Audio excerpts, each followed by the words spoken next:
voir beaucoup de femmes chefs d'entreprise, on l'a vu sur la photo d'ailleurs, et j'y suis particulièrement sensible, des gens qui ont envie, on voit bien des jeunes essentiellement, qui ont beaucoup d'envie, qui sont porteurs de valeurs, on le voit bien.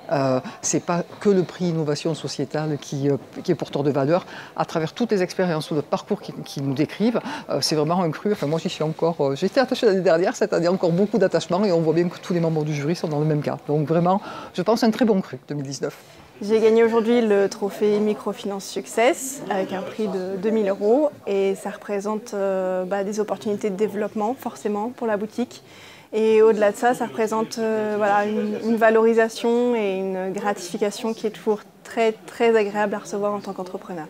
En fait, ce qui m'est arrivé, c'était il y a 3 ans. J'ai découvert dans le grenier de mon grand-père des flacons historiques anciens qui appartenaient à mon arrière-grand-père qu'il avait créé lui-même. Et donc j'ai décidé, il y a 3 ans, de relancer la marque de parfum. Et ça a été une aventure incroyable. Voilà l'idée, et je suis très heureuse aujourd'hui d'avoir reçu le trophée de l'entreprise féminine par initiative Créasol et aussi France Active. Mais pour moi déjà c'est une reconnaissance de personnes qui ne sont pas mes clients, qui n'ont pas besoin de dire oui c'est super ce que tu fais parce qu'ils viennent.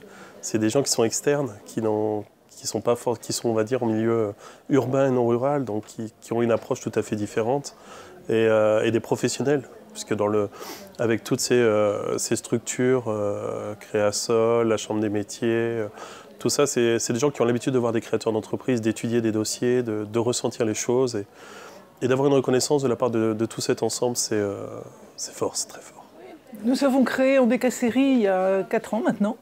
C'est une structure de service à la personne qui s'est dédiée à la prise en charge des personnes lourdement dépendantes ou handicapées. On vient toutes les deux du secteur, en privé, en public, et on avait toutes les deux une grande frustration devant la façon dont étaient faites les prises en charge pour ces personnes très dépendantes, et on s'est dit que le meilleur moyen d'avoir une bonne prise en charge, c'était de la réaliser nous-mêmes. On est sûr de nous, sur la qualité de ce qu'on fait, mais ça fait vraiment plaisir que d'autres gens nous renvoient une image positive comme ça en disant c'est bien ce que vous faites. Et on aime ce qu'on fait. Ouais. Donc on est 2 sœurs, on a gagné le trophée de la croissance économique grâce à notre société Save the Deco. Donc c'est un site internet de vente en ligne de décoration de mariage, anniversaire, baptême. En bref, dès que vous cherchez de la déco pour toutes vos fêtes, on a ce qu'il vous faut. Donc on l'a créé il y a 5 ans, on a commencé dans une chambre chez nos parents et maintenant on a un local de 400 mètres carrés, on est 5 à y travailler. Alors j'étais assez ému parce que la dernière fois que j'ai eu un prix, ça remonte un peu. J'étais étudiant au lycée Victor Bérard dans le Jura, donc je faisais mes études d'optique. Je créais déjà des lunettes dans le cadre de mes loisirs et j'avais eu un prix de design remis par les industriels de la vallée de Morée pour avoir créé une jolie monture en métal.